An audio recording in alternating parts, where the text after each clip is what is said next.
What is up, guys? It's Orcaflop, and today I'm coming at you with another video, and I apologize if this is shorter than usual, or, if I'm not giving as much detail into it, because this is a very different situation in which, the Brickyard 400 at Indianapolis this year got postponed to Monday.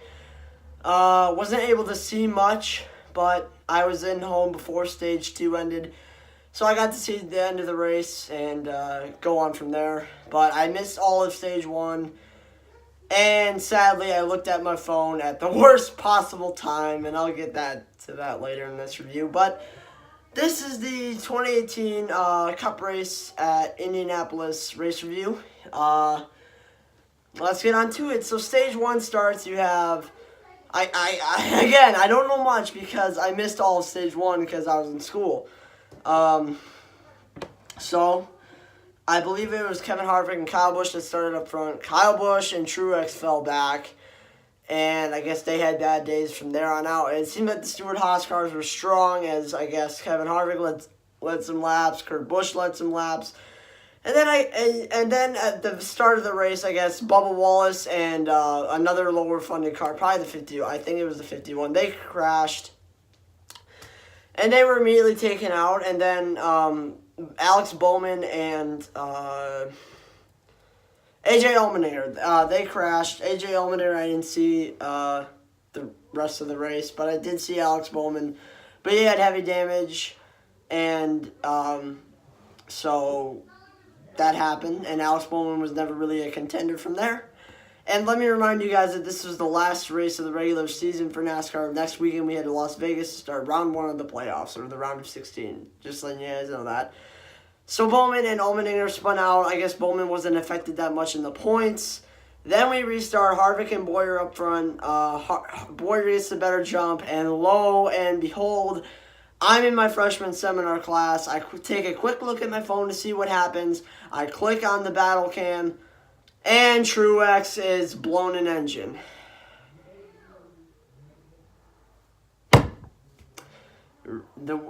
What a horrible week for Truex. My God, dude, it pisses me off. Furniture Row Racing, as you guys probably know, they announced that they'd be ceasing operations after this year. And Martin Truex Jr. would have to go to Gibbs and supposedly the 19 car, I guess. But it's confirmed they will go to Gibbs, but we don't know which car yet. Probably the 19 once again. Or if Joe Gibbs wants to go deal with bankruptcy, they'll field another car, but I doubt they'll do that. So, Truex blew an engine, and I don't know if it was, some people say it was a brake rotor. I don't know if that's true or not, but I think it was his engine, so let's just stick with that. I heard Truex's interview. He was very disappointed, and so was I. I was pissed. I pounded the desk in frustration, and some people looked at me, and one of my friends said, "Kyle, what are you pissed about?" I said, "No, nothing," because I was just trying to hide my infamy at this point, or true infamy. So, yeah, Truex blew an engine. His day ended from there. He ended up DNFing in 40th, last place. Woo. Yeah, that really pissed me off. So I had no one to root for to the rest of the race. So I just kind of watched how things played out. And I guess, Stage 1 came to an end with full green flag. And Clint Bowyer ended up winning Stage 1. So that was cool to see. And Matt Kenseth was moving up through the field, surprisingly, in that 6 car. And, I mean, I didn't expect the 6 car to be good at all. I don't think anyone did, because, obviously, it's the worst Roush car of the two. So, I didn't really expect Kenseth to have any chance at, being a contender. So, I was really shocked to see that Kenseth, what did he finish? I don't know. I didn't look at Stage 1 because I was in school. I think he finished 8th or 9th, somewhere around there. Then Stage 2 goes green. Kevin Harvick pretty much leads all of Stage 2 until we get a caution for, what was it again? I forgot what it was. Was it?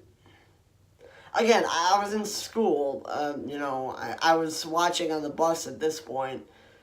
And I think... no. Stage 2, okay. Kevin Harvick went into pit road earlier than Clint Bowyer and Denny Hamlin. Clint Bowyer stayed out more and more, and then eventually him, Denny Hamlin, and Kyle Larson went into pit road. Matt Kenseth stayed out, and Matt Kenseth, oh my God, that 6 car was actually fast today, and he ended up winning stage 2, and that really set the tone for the race. Going in later on, even though Matt Kenseth was not going to be a contender, sadly, due to a misjudged and bad pit stop, he wasn't really going to have the chance to be much of a contender after that. And from this point on, I got home, and I did see the end of stage 2, so that was cool to see Matt Kenseth win stage 2. Bring some hope to Roush, I guess. So that's always cool. So we go green flag for the final stage in the race. I believe it was Clint Bowyer and Denny Hamlin that were leading the field. And so obviously Clint Bowyer takes the lead, and we keep going on and on and on through the laps, and then pit cycles start. Denny Hamlin pits earlier than Clint Bowyer, gets a better pit stop. Clint Bowyer goes into pit road, gets a little bit worse of a pit stop. Hamlin ends up on 2-lap older tires, ends up passing Bowyer through the pit stops. But again, Bowyer was on 2-lap fresher tires, and it was coming close to the end of the race.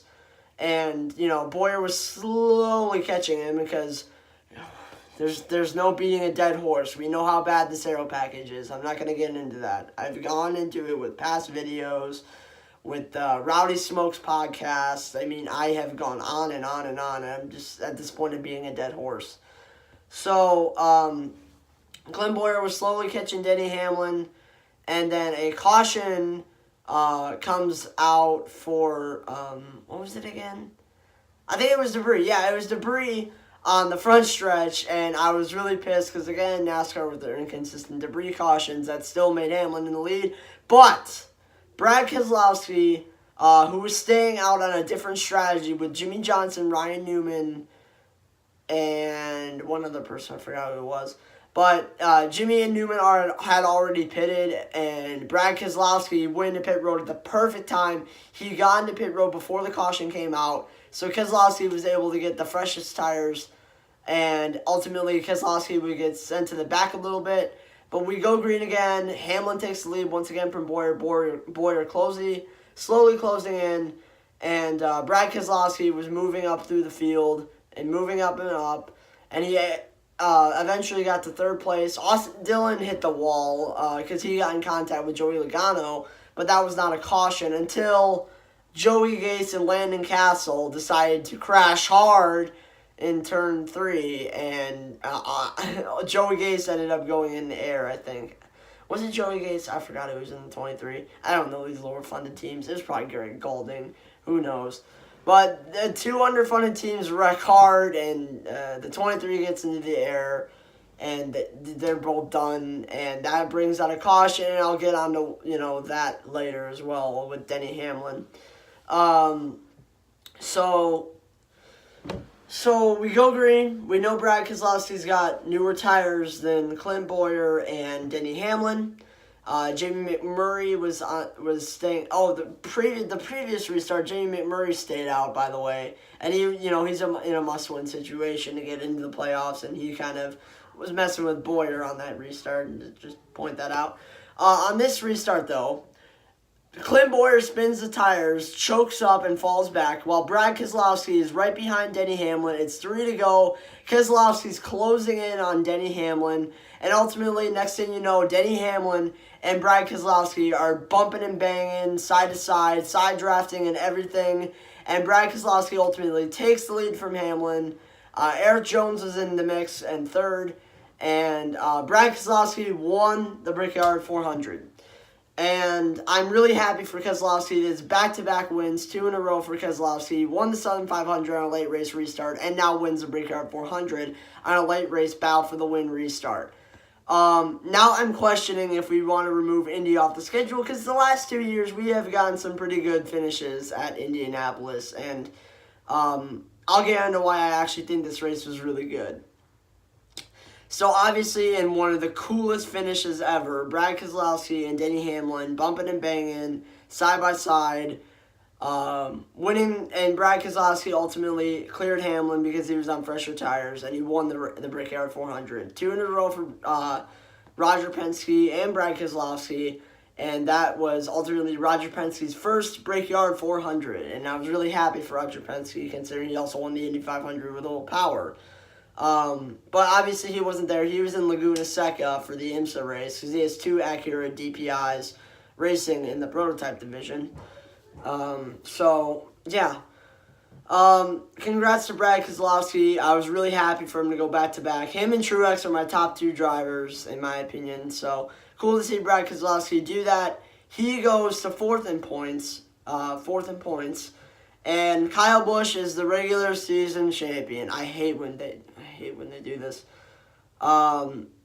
It's weird. I don't like the fact, that we have a regular season champion. It's so accomplished. You were good through the regular season, but guess what? Regular season doesn't matter until, playoffs. So, I don't see why the regular season championship is a thing. It's dumb because you're not actually winning the championship. It's a gimmick, okay? So, yeah, Kyle Busch does that. In my way, I'm going to put it as Kyle Busch had the most points at the end of the regular season. That's how I'm going to put it. We get ready, set up for the playoffs, and the round of 16 going into Las Vegas is set up for Kyle Busch, Kevin Harvick, Martin Truex Jr., Brad Keselowski, Clint Bowyer, Joey Logano, Kurt Busch, Eric Jones, Chase Elliott, Kurt Busch, Joey Kyle, I'm trying to memorize this. Kyle Busch, Kevin Harvick, Martin Truex Jr., Brad Keselowski, Clint Bowyer, Joey Logano, Kurt Busch, Chase Elliott, Ryan Blaney, Eric Jones, Austin Dillon, Kyle Larson, Eric Almirola, and then Jimmy Johnson and Alex Bowman. If I forgot anyone, let me know in the comments. But I'm pretty sure that's the round of 16. The playoffs start next weekend at Las Vegas. Going to be very fun. I hope Truex gets that second championship. I hope he gets through all the rounds and makes it to the Final Four because I want to see Truex win another championship. Especially considering Furniture Row is shutting down after this season, which I don't want to talk about that because that just makes me depressed. But again, congrats to Brad Keselowski. Very cool to see that. Eric Jones got 3rd, Denny Hamlin got 2nd. And in Denny Hamlin's interview, he was complaining about the caution with the lapped cars, and he was kind of insulting them, calling Joey Gase and Landon Castle meaningless, even though Hamlin himself has never experienced being in bad equipment. I think that's pretty heartless to say considering, they're just trying to do whatever they can out there with the equipment they have. So, I guess I understand why it's frustrating thinking you have the track position and all that, but I just think that was a bit heartless for Hamlin to say, but that's just my opinion. So, I'm not going to compare this to the Chicagoland finish, but if you ask me, I think this finish was better considering nobody got spun out or sideways, or got wrecked to the point where they cannot come back and win. Hamlin and Brad Keselowski, they're banging side by side. They both held their momentum. Hamlin ultimately got 2nd, and he didn't get sideways or to the point where he couldn't, catch back up to Brad Keselowski. But Brad Keselowski never gave him the bumper and got him sideways. I think that's really cool that they were able to make it side by side for so long and battled hard, and no one got treated unfairly there. So very cool to see. Congrats to Brad Keselowski. Wonderful finish. I actually give this race a 9.5 out of 10. Based off of what I saw, I thought it was entertaining. Having the adrenaline of Clint Bowyer running down Denny Hamlin and Brad Keselowski and Hamlin beating and banging and going for the win on the final lap. In my opinion, I still think you should remove Indianapolis off the schedule.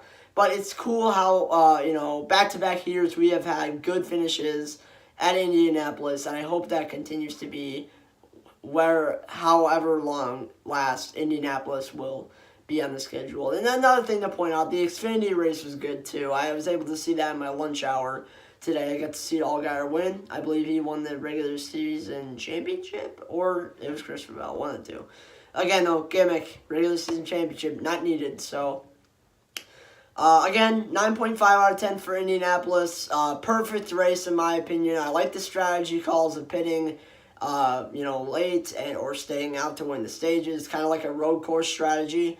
Just 9.5 for me because Truex blew an engine and I was in the middle of class. And it was stuck inside my head now because I wasn't able to show my emotion like a madman, because if I did, I'd probably get written up. So, I can't go cursing and swearing like I normally do when something bad happens to Truex in school because, again, referral. So, I'm just really pissed off about Truex. I wish he could have at least got a top 10 or 15. Again, thank you guys for watching. I'll see you guys in the next one. Bye.